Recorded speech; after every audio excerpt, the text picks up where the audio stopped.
how to apply the bench seat pad to your bench seat. So the first thing you're going to want to do is make sure that you have the straps facing, the back of the stroller. So these straps are going to want to be closer to the front of the bench seat. You're also going to want to have the crotch strap fed down through the slit in the pad.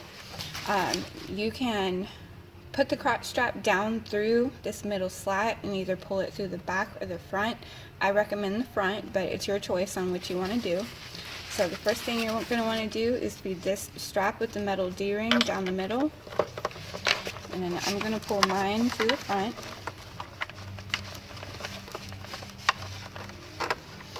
So you'll notice that there's a slit in that D-ring.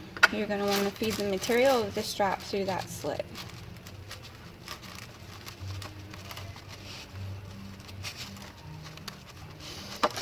And then give a good tug on it so it's nice and tight on there. So then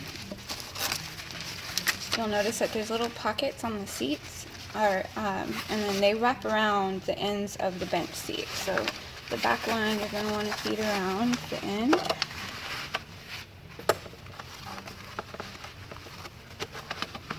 And then the front one around the front. And then you'll notice that there's some Velcro straps as well, so you'll want to tighten that down underneath.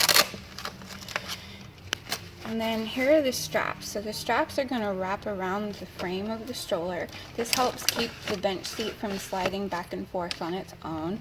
So you're going to want to wrap around the frame and then button into itself. Same on the other side.